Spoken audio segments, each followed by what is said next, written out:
जम्मू कश्मीर से लेकर कन्याकुमारी तक और गुजरात से लेकर अरुणाचल प्रदेश तक पूरा देश राममय हो चुका है। फिलहाल तो ऐसा लगने लगा है कि हर रास्ता सिर्फ जैसे अयोध्या की तरफ जा रहा है। आज पाठशाला में राम भक्ति की एक एक तस्वीर आपको दिखाने जा रहा हूं। लोग कैसे राममय होते चले जा रहे हैं जैसे जैसे तारीख नजदीक आ रही है। लेकिन सबसे पहले अयोध्या में बन रहे भव्य राम मंदिर की लेटेस्ट तस्वीरें देख लीजिए। रात के समय राम मंदिर रोशनी में जगमगाई नजर आ रही है। मंदिर के खंभों और दीवारों पर देवी देवताओं की मूर्तियों की शानदार तस्वीरें नजर आ रही हैं। देखिए क्या शानदार लाइटिंग की गई। छत पर भी नक्काशी को उभारने के लिए लाइट्स लगा दी गई। तो पहली बार रात की तस्वीरें दिखी हैं। रोशनी में राम मंदिर की भव्यता देखते ही बन रही है। आप देखिए क्या जबरदस्त कुबेर किले पर जटायु की प्रतिमा है। देख रहे हैं लाइटिंग इफेक्ट, मजा आ गया। राम मंदिर परिसर में कुबेर के किले पर जटायु की विशाल प्रतिमा देखकर लोग आश्चर्यचकित हैं कि क्या जबरदस्त तस्वीर लग रही है। रात में भी चमचमा रहा है राम मंदिर और अभी तो पूरा बन के तैयार होना बचा हुआ है। प्राण प्रतिष्ठा का समय जैसे जैसे नजदीक आ रहा है वैसे वैसे देश दुनिया के राम भक्तों में अपनी अपनी तरफ से प्रभु श्री राम के लिए उपहार भेजने की होड़ और लगती जा रही है। ऐसे में नेपाल के जनकपुर में माता सीता के मायके और प्रभु राम के ससुराल वाले कहां पीछे रहने वाले थे। जनकपुर से प्राण प्रतिष्ठा के लिए उपहारों को लेकर श्रद्धालुओं का जत्था अयोध्या के कारसेवकपुरम पहुंच चुका है। तस्वीरें देखिए, ये श्रद्धालु नेपाल से आए हैं। 3 दर्जन गाड़ियों में भगवान राम और माता सीता के लिए उपहार लेकर अयोध्या पहुंचे। 3000 से ज्यादा उपहार शामिल है। देखिए ना भाई, टोकरी पे टोकरी रखी हुई है।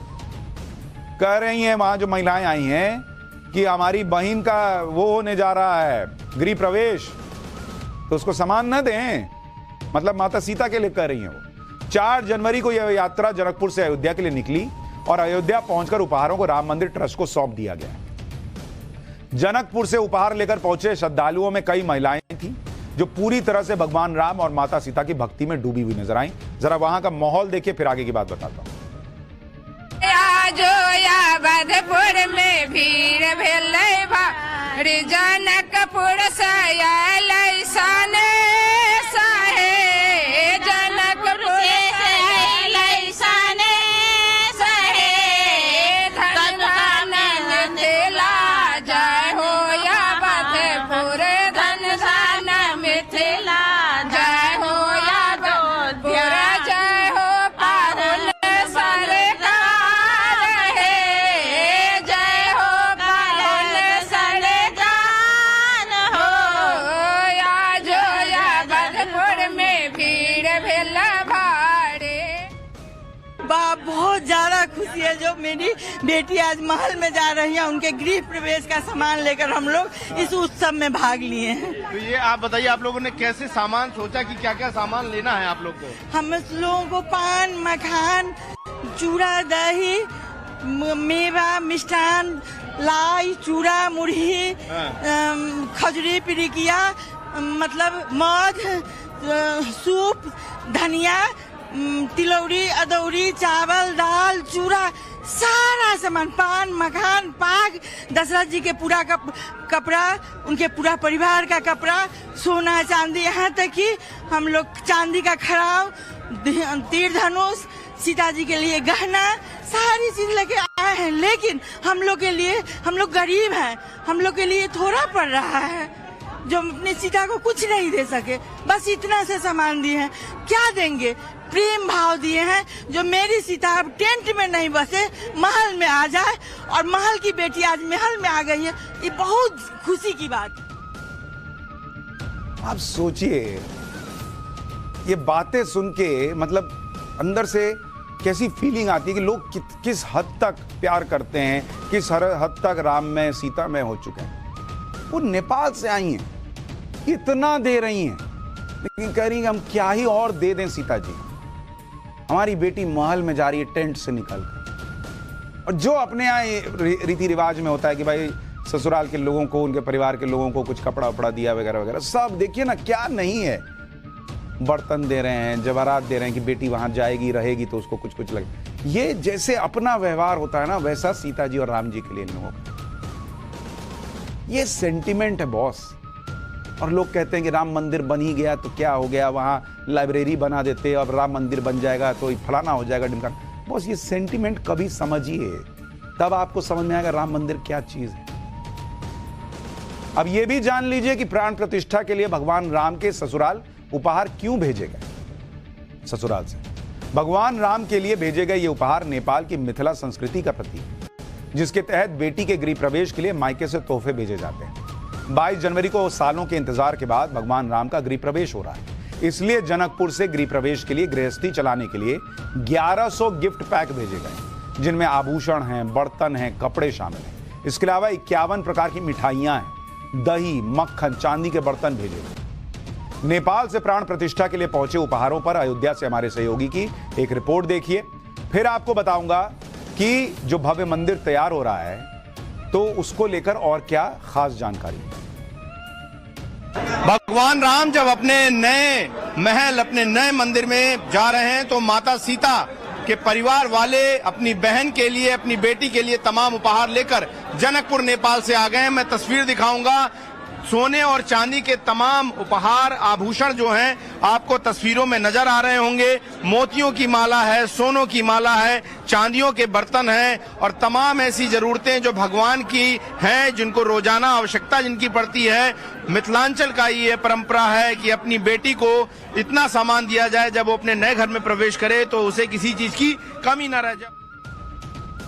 भगवान राम की जन्मभूमि पर उनका भव्य मंदिर तैयार हो रहा है तो भगवान कृष्ण की जन्मभूमि मथुरा से भी प्राण प्रतिष्ठा के लिए उपहार भेजे जा रहे हैं। भगवान राम के श्रृंगार के लिए वृंदावन के ठाकुर बांके बिहारी मंदिर ने आभूषण भेजे जा रहे हैं। रामलला के लिए चांदी की मुरली, सोने चांदी की 2 कटोरी, चांदी की शंख उपहार के लिए तैयार की गई। 14 जनवरी को राम जन्मभूमि मंदिर के मुख्य पुजारी सत्येंद्र दास को यह उपहार भेंट किए जाएंगे। बांके बिहारी मंदिर में प्राण प्रतिष्ठा को लेकर जबरदस्त उत्साह है। मतलब एक तरह से सोचिए तो भगवान श्री कृष्ण की तरफ से प्रभु श्री राम के लिए त्योहार के लिए गिफ्ट आ रहा है। भगवान का गिफ्ट भगवान के लिए, गजब माहौल हो रखा है बॉस। 22 जनवरी को बांके बिहारी मंदिर को सजाया जाएगा और दिवाली मनाई जाएगी। सुनिए प्राण प्रतिष्ठा की तैयारियों पर बांके बिहारी मंदिर के पुजारी क्या बता रहे हैं। वृंदावन और अयोध्या में कोई भेद नहीं है, दोनों ठाकुर की लीला स्थली है। वो भगवान राम की है, ये ठाकुर कन्हैया की, हरदास के लाडले श्री बांके बिहारी जी की वो है। तो ये तो ब्रजवासियों के लिए अति उत्साह का विषय और हर्ष का विषय है कि रामलला अपने मंदिर में विराजने जा रहे हैं। तो इसी प्रारूप में ठाकुर जी को एक यहाँ की बांसुरी और ठाकुर जी का इत्र और एक शंख जिससे रामलला की आरती होगी, वो शंख और ठाकुर जी के हार, सुंदर हार यहाँ से भेजे जा रहे हैं, जो कि सत्येंद्र दास पुजारी जी को 14 तारीख को सौंपे जाएंगे। और 22 तारीख के दिन, जिस दिन रामलला अपने भव्य मंदिर में विराजेंगे, उस दिन बांके बिहारी मंदिर की शोभा देखने लायक होगी। उस दिन मंदिर ने विशेष व्यवस्था करी है, जो मंदिर के मेन द्वार पे रंगोली सजाई जाएगी, ठाकुर जी के मंदिर को बहुत सुंदर तरीके से सजाया जाएगा। उसका उल्लास देखने लायक होगा कि ब्रजवासियों का उत्साह का प्रतिनिधित्व बांके बिहारी मंदिर करेगा कि रामलला के दर्शन, जब रामलला अपने मंदिर में जा रहे हैं, अपने घर टेंट से निकल के अपने विशेष उसमें जा रहे हैं, तो ब्रजवासियों का कितना उत्साह है ये बांके बिहारी मंदिर की साज सज्जा और रंगोली से देख के पता लगेगा। देश भर में राम भक्ति का माहौल बन रहा है तो प्राण प्रतिष्ठा के यजमान प्रधानमंत्री नरेंद्र मोदी भी राम भक्ति में डूबे नजर आ रहे हैं। प्रधानमंत्री मोदी ने सोशल मीडिया प्लेटफॉर्म ट्विटर पर आज भी एक राम भजन शेयर किया और लिखा कि अयोध्या के साथ देश भर में आज हर ओर प्रभु श्री राम के स्वागत में मंगल गान हो रहा है। इस पुण्य अवसर पर रामलला की भक्ति से ओतप्रोत विकास जी और महेश कुरेरेजा जी के राम भजन को भी एक बार सुनिए। इस राम भजन में पीएम मोदी अयोध्या में रामलला की पूजा करते नजर आ रहे हैं। इसके अलावा भजन में राम मंदिर का भव्य मॉडल और भगवान राम के स्वागत के लिए सज सवर रही अयोध्या की खूबसूरती भी दिखाई गई। ब्रास से बने इस ध्वज स्तंभ को नागर शैली में तैयार किया गया है। इस ध्वज स्तंभ का धार्मिक ही नहीं वैज्ञानिक महत्व भी है। यह ध्वज स्तंभ मंदिर पर लगे एक एंटीना की तरह काम करेगा, जो ब्रह्मांड की ऊर्जा को गर्भगृह तक पहुंचाएगा कहा जा रहा है। मुख्य ध्वज स्तंभ के अलावा 6 ध्वज स्तंभ और तैयार किए गए। आप देख रहे हैं कितने विशालकाय ये ध्वज स्तंभ है, जिन्हें राम मंदिर में स्थापित किया जाएगा।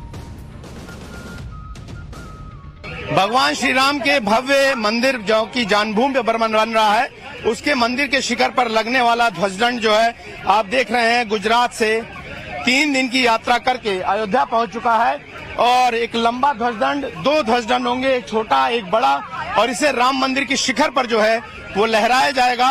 और गुजरात के विश्वकर्मा समाज की तरफ से मंदिर के हिस्से में लगने वाले इस धर्म ध्वज दंड को फिलहाल जो है यहाँ पर भेजा गया है। और ये काफी जो लंबा धर्म ध्वज दंड आपको फिलहाल तस्वीरों में नजर आ रहा होगा। आप देखें इसकी लंबाई। और इस वक्त हम श्री राम जन्मभूमि के गेट नंबर 3 पर खड़े हैं और फिलहाल इस धर्म ध्वज को संभवतः 22 जनवरी की प्राण प्रतिष्ठा से पहले जो है वो लगा दिया जाएगा। तस्वीरें आपके इस वक्त सामने हैं और ये तस्वीरें दिखाती हैं कि किस तरीके से भव्य राम मंदिर को प्रतिष्ठित करने के लिए देश भर से तैयारियां हो रही हैं। भव्य राम मंदिर में स्थापित होने वाले ध्वज करीब 2100 किलोग्राम है और इस घंटे को 4 साल की कड़ी मेहनत के बाद तैयार किया है। ये घंटा आप देखिए कितना बड़ा घंटा है। ये 6 फीट ऊंचा और 5 फीट चौड़ा है। इसे तैयार करने में करीब 25 लाख रुपए का खर्च आया है और इसे बनाया गया है 400 कारीगरों के जरिए। दावा किया जा रहा है कि मंदिरों में लगे घंटों में यह अब तक का सबसे बड़ा घंटा होगा। आप सोचिए ना, बहुत 6 फीट का घंटा, 6 फीट का आदमी होता है, उतना बड़ा घंटा है। अयोध्या के लिए रवाना किए जाने से पहले यूपी के एटा में धूमधाम के साथ विशाल घंटे की भी शोभा यात्रा निकाली गई। शोभा यात्रा में शामिल लोग भगवान राम के जयकारे लगाते हुए आगे बढ़ रहे हैं। लेकिन आज जो हो रहा है, ये तो तैयारी आपको दिखाई, तो ये तैयारी देखकर लोग कह रहे हैं कि बहुत ऐसा लग रहा है कि देश राम में हो गया गजब चमत्कार।